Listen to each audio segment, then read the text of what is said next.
Welcome back to Hard Truth. This is Ozzie Knezovich, and today we have a very special guest in the studio with us. He's an emergency room doctor. He's been an emergency room doctor for about the last 25 years. I'll tell you what, emergency room doctors, they understand what pressure is. They understand what stress is. And they also know the importance of solving the problem before it gets worse. And I can tell you, right now in our government, that is the main problem that we face. We have politicians that wait until it's crisis, until they decide to fix the problem. We can't afford that anymore as a nation. The debt that we face, it will take generations for that to come down if we do not start acting now. And my fear is we may have waited a little too long. In order to fix this, there's going to be some severe pain on all sides in order to get our country back in order. But you know, that's what Americans are all about. When we see a problem, we will dedicate ourselves to solving that problem. But we have to have the strength and the will to do so. And it's my firm belief, after hearing this man talk multiple times, that this is the guy that will do that. This is the guy that will get the job done. He ran for governor in 2020. He is a very special individual. His name, Dr. Raul Garcia. And Dr. Garcia, it's great to have you on the show. Why don't you, Sheriff, why don't you Sheriff, talk it's a to pleasure. yeah, why don't you talk to the folks a little bit about you, and then we'll get into some questions. Well, Sheriff, thank you for that gracious introduction. You talking about emergency medicine and what we do as emergency physicians reminded me of something pretty analogous to what's going on. So every emergency physician has to go through an oral board. You have to pass an oral board, and they present you a number of problems, right? A number of patients at one time, and you have to go meticulously through them and to make sure that you find solutions. And the key, because I then became an oral board examiner, is that at every point that you are faced with a problem, we are to find a solution right there and then, not wait for the problem to become bigger, or in this case, have the patient die before we react, right? And it's very analogous to what's going on in government today. We, I believe, play so much into politics these days, unfortunately, and are so divided that we're not concentrating on solutions and do not have a government that is proactive to find solutions before the problem gets bigger and bigger and bigger, as it has.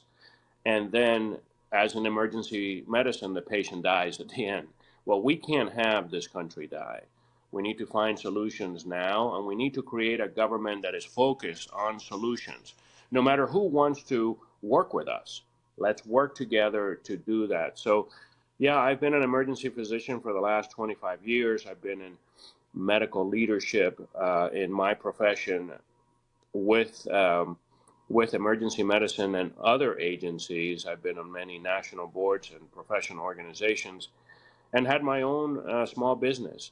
So there's a lot of issues that I see now that we can bring this scientific approach, that it is my experience, to a government that really is not working, right? So for me, according to results, what is working? What are the solutions that we could come up with?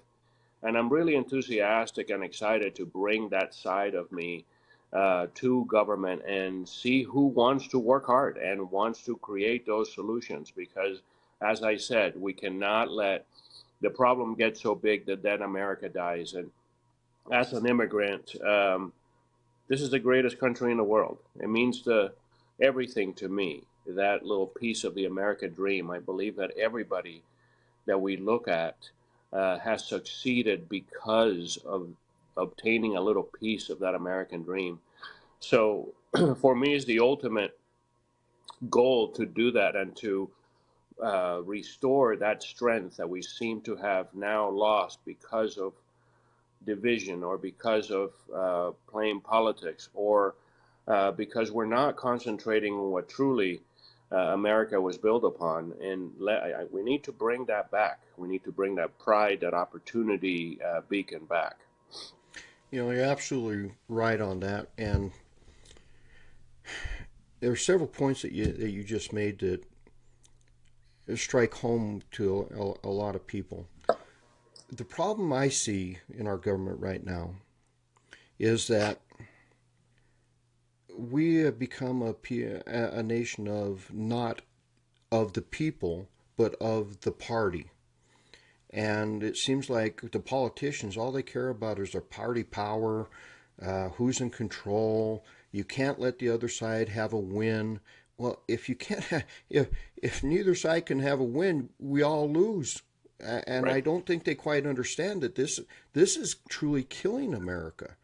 And I've had guests on early shows that came from former communist nations, Soviet Union, and I'm a second generation American, and I I still understand the pride that my forefathers had in coming to this country. When they became citizens, they said, "I am finally a member of my country." And I've heard you speak, and you speak of the same type of pride of being an American. And you're right. We cannot have this country goes down because America is the last bastion of freedom. We Hmm. are the symbol of freedom. We are that light on the hill. And quite frankly, many immigrants that I've talked to throughout my time when I was sheriff in Spokane reiterated, Sheriff, you cannot allow them to take this country down. This is the last place to go. There's nowhere else to run. You and your mother made that run. You and your Hmm. mother escaped Cuba. Tell Yeah. us what that was like for you and her, and what you faced under communist rule, because I remember the stories that you told about when you were in school, and I was like, yeah, talk about programming. Oh, This is bad. well, it, this is probably the reason that I'm here running, as you said, to create a government again for the people. Uh, I would say two reasons. Number one, when I worked for Senator Bob Dole, he really inspired me to one day be in public service because, in my mind, it would be the ultimate gift that I could give back to America for everything is done for me. And he was very good at bringing in as many people as possible to create a solution. So fell in love with that. But the most important reason is because I came from communism and I see us not crawling or walking, but running towards big government and one party system and government control. And this is what we faced in Cuba. And I remember it as it was yesterday. You know, they controlled education, they controlled the media, they controlled your speech. And it's more of the same that I am seeing here. You know, if anybody wants to be real and look around, is government not trying to control education? Is government not controlling media? And is government now not trying to control your speech by shaming you into the verbiage that they want you to speak? You know, I saw a funny cartoon of a rooster that came out and said, "Hey, hear this, boy. They don't want your opinion. They want their opinion through your mouth." And this is exactly where I came from. So communism in Cuba, you know, you have to live it. And I talked to my Romanian and my Russian friends and people that came from Vietnam and people that came from Korea and China. And we all have the same story. You know, it is an all encompassing government. They came to my grandfather and said, I know you have a tobacco plantation and a dairy farm, but the government has better resources than you do, so we are going to take it over. we're going to nationalize your farm. You could stay as the manager of it, but it's going to be the government's. My mother was asked to join the Communist Party, and because she didn't want to join the Communist Party, they took away her license to practice teaching. And that is exactly what they do to every profession. So you have to be a member of that absurd ideology that sacrifices for a future where everybody can be communist, right? So Cuba had the best coffee in the world. Well, we never tasted it because that coffee was exported for profit, while we in Cuba had Bulgarian coffee for our people. And we had to mix it with chickpeas so it would last through the month, because you got 3 ounces of coffee a month per person in a household. You got a liter of milk per week per child. Adults didn't get milk. You had 12 eggs per month per child. Adults didn't get eggs at the store. So that was our everyday life. And I remember, you weren't allowed to go to church. So every house had a little altar that we made to pray from home.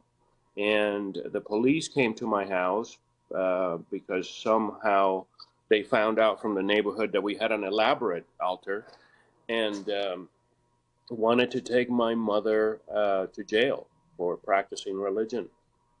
And I remember that so vividly. I think maybe I was 8, 7 years old, and I remember creating in my mind a fear of the police. Every time I would see a police car, I would go hide because I didn't, want them to come and take my mother.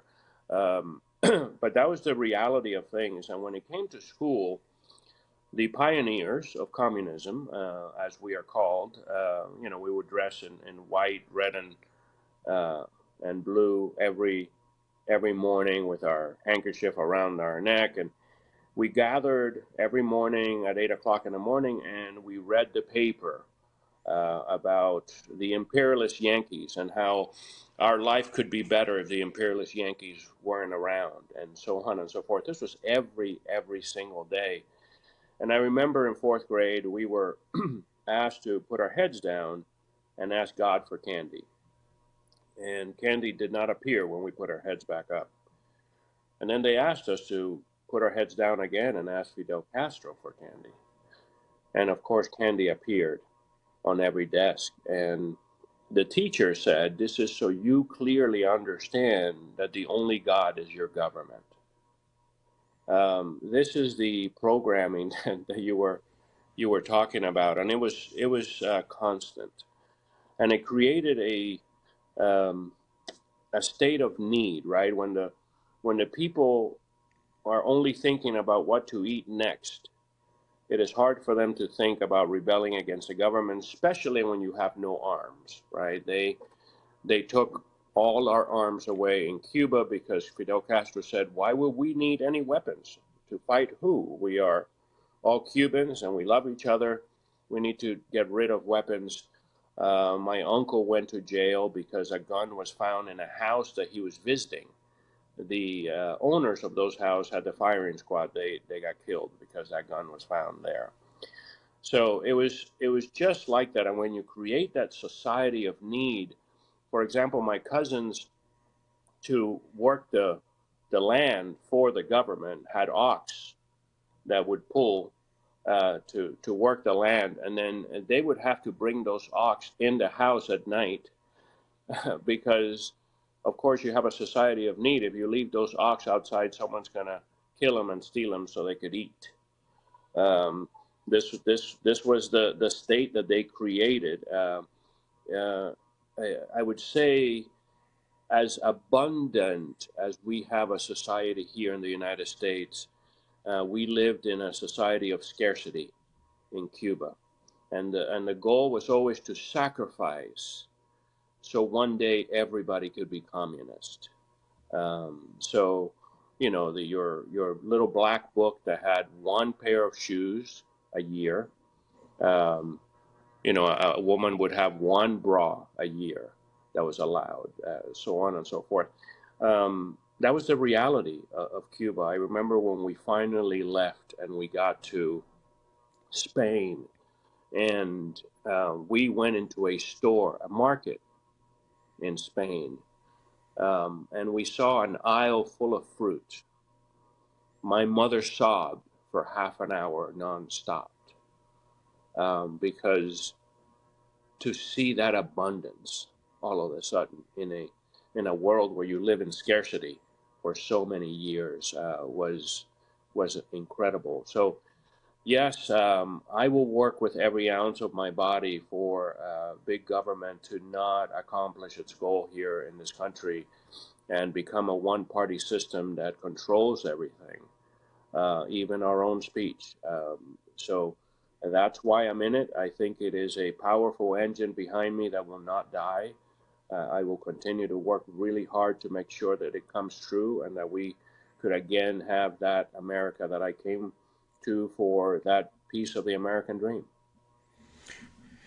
You know, that's just the exact same story that I have heard from all the people that you mentioned at the beginning. The Vietnamese people came from the old Soviet blocks.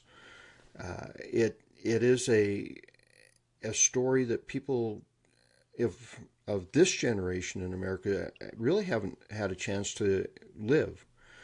I grew up during the Cold War. I'm a soldier of the Cold War. I stood on the line between communist North Korea and free South Korea. South Korea had the abundance. North Korea was starving.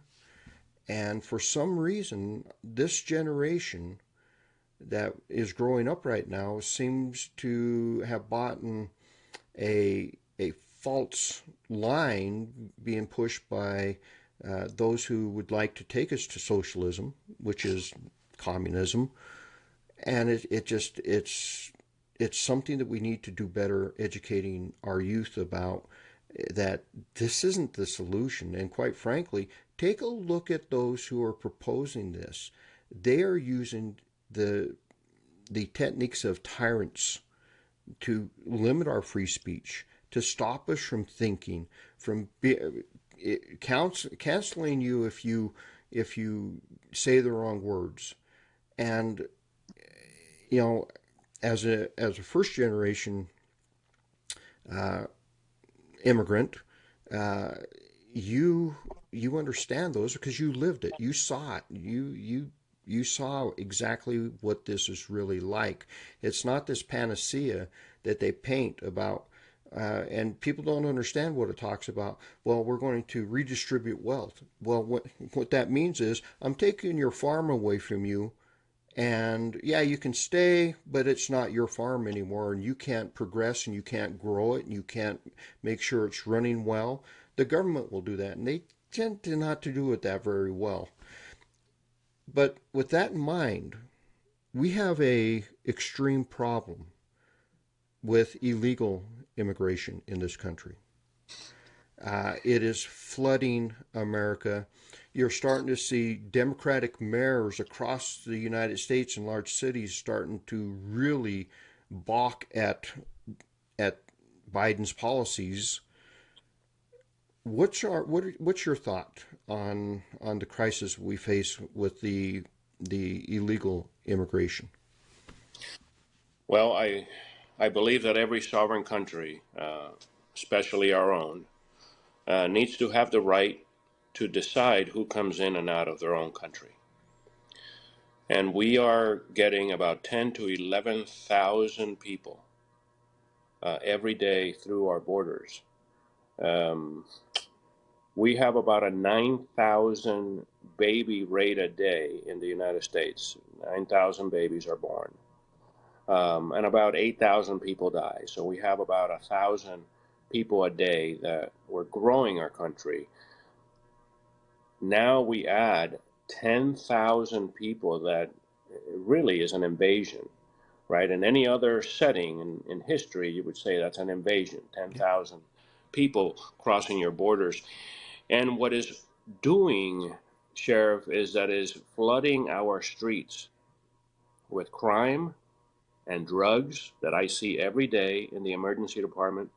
I see 2 to 3 overdoses a day with this killer named fentanyl Yeah. that is way bigger than COVID, and that we are not paying enough attention to in this country and not attacking it with all the forces and resources that we need to make sure that our children don't keep dying in our streets.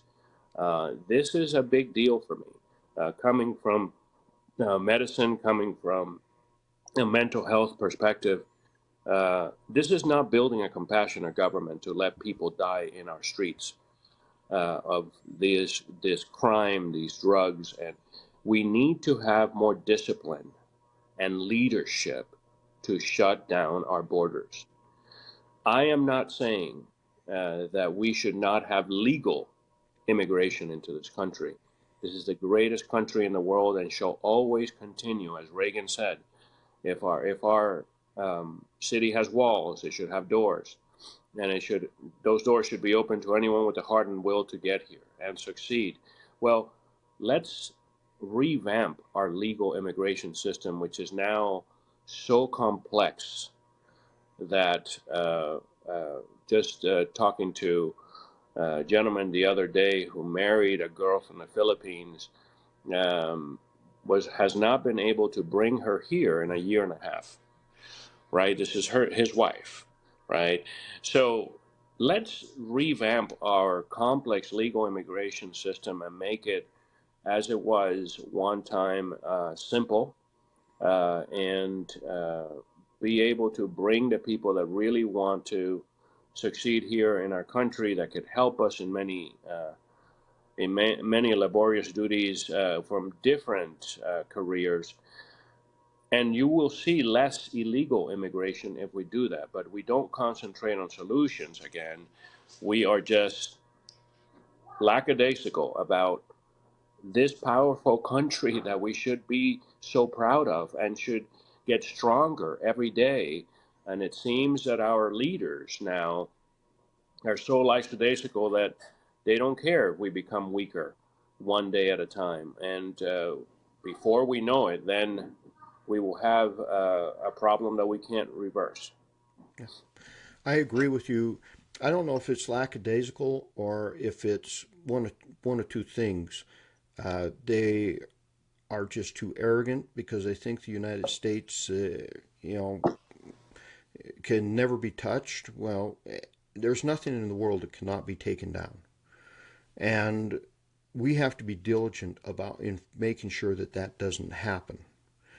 And I spoke with a group, Hispanic business people. They were a little upset with my stance on sanctuary city states because when Inslee declared the state of Washington a sanctuary state, I spoke out heavily against that to the point of stating that, if the governor does not want to obey the laws of this country because that is breaking the law of this country, he needs to either be censured or arrested for obstruction of justice. The same with any person in the Senate or Congress of the United States that does not take care of this problem. They are breaking their own laws. If they don't like the law, change it. But you notice they don't change that law because they know what the American people would do. And I told this group, I said, this is a simple problem. All we need to do is figure out how to streamline the system so people that want to come to the United States and work and do legal activities, they can do that. We make things way too complicated. I said the solution isn't stopping people from coming in. The solution is letting people that want to come in and be productive. And if they want to become citizens someday, make that a viable way of doing it. And you will shut down this mass influx into our nation. You're running against Maria Cantwell, longtime serving senator from the state of Washington. But you started out running for governor. What made you decide to stop that campaign and switch to running against Senator Cantwell? And quite frankly, uh, can she, can she be beat? Do you have that chance? Is she that Right. vulnerable? Well, I'll start with the question about running for governor. I think there's no secret that the last 3 years I've been traveling throughout the state with the goal of governing the state and making it better and making changes that we need to make the life of our families better here in Washington. The decision came when my friend Dave Reichert decided to run for governor.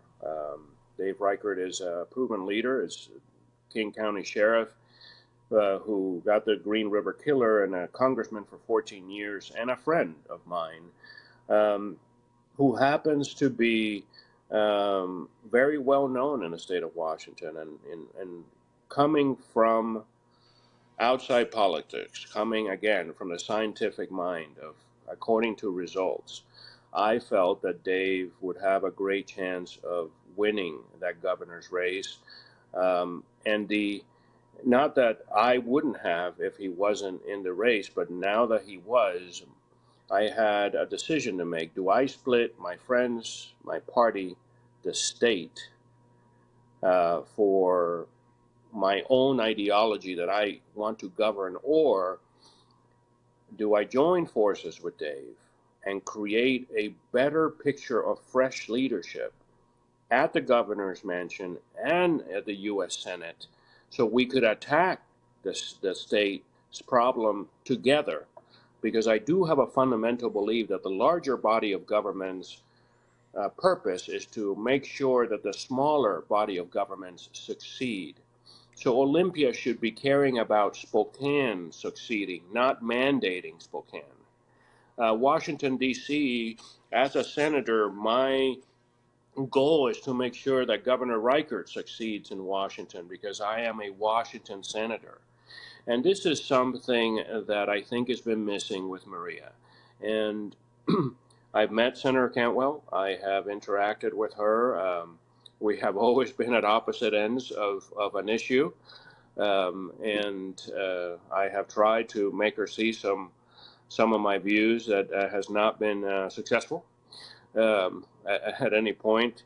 But I think that we have reached a point where she is vulnerable. I think Doc Hastings keeps calling me and saying, "You're going to beat Maria, you'll see," because she has never run in a year that the Democratic Party is so unfavorable.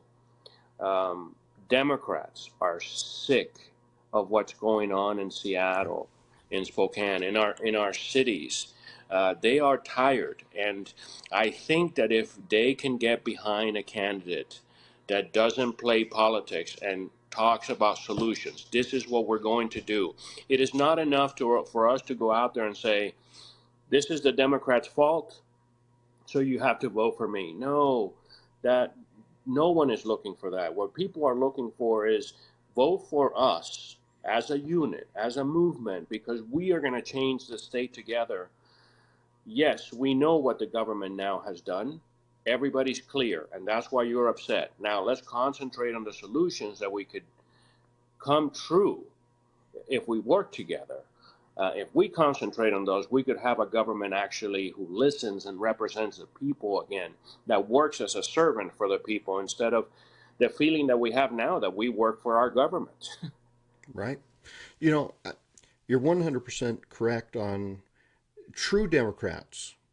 They used to call them blue dog Democrats, working class Democrats, union type Democrats.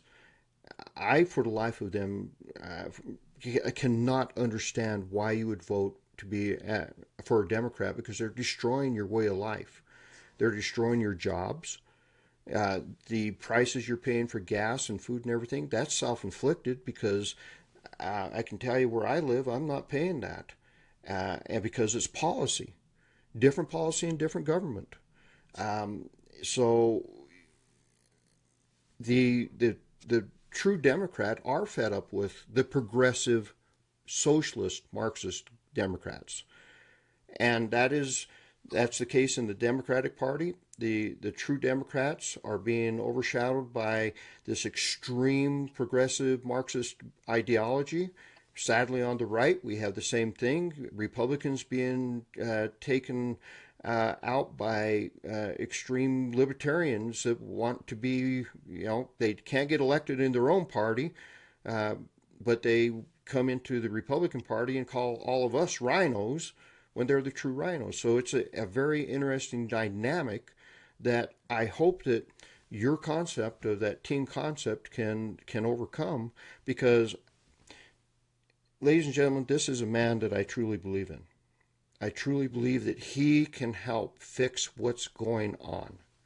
So, Dr. Garcia, how do we support your campaign? How do people contact you, and how do they help you, bring sanity back into our government? Well, thank you, Sheriff. So GarciaForWa.com is our website. Garcia for Washington, that is, of course, but Garcia for Wa for short.com is our website, and we would certainly um, appreciate any support that you could give us. It is a large task to beat a sitting senator that's been there. It's going to be for 24 years, but it will be a win for all of those of us that feel that we should have term limits. It'll be a win for all of us that feel that we want fresh leadership and a change in our lives. We have many government programs in the federal government that are spending money right now and increasing our inflation that should be reversed. We should have better leadership at our borders so crime and drugs don't come into our country, and we could beat this huge enemy that we have. These are two of the simplest things that are, first of all, most important for us to continue our lives as American families in our beautiful state, because we have the most pristine state in the country. We should deserve to live with abundance as we all came to this country to do. So, GarciaForWa.com. Uh, please, $1, $5, $10, $20. I don't need as much money as Senator Cantwell. All I need is enough money for this message to get to every Washingtonian and to hear it. And I feel in my heart that when each Washingtonian will get that ballot, regardless of where they are in the political spectrum, and I'm talking about independents and Democrats, maybe they don't tell their neighbor that they're voting for Raul Garcia, but they're going to bubble in that name because they know that that is what's going to get our families into a better future. It happened in 2016. Not many people told their neighbors that they were going to vote for a new president, but they did. And I think it's going to happen here. I think that we are going to have enough of a movement and a thirst for leadership in our state and change that people are going to bubble in our name. Well, I wish you luck. I truly believe that you are the person that can finally take Senator Cantwell into retirement. And I think that we need new ideas. We need new people. We need new leadership. Leadership that cares about you, the people, not the parties. And I truly believe that Dr. Raul Garcia is that type of person. Ladies and gentlemen, hope you enjoyed the show. This is Ozzie Knezovich with The Hard Truth. Have a great week.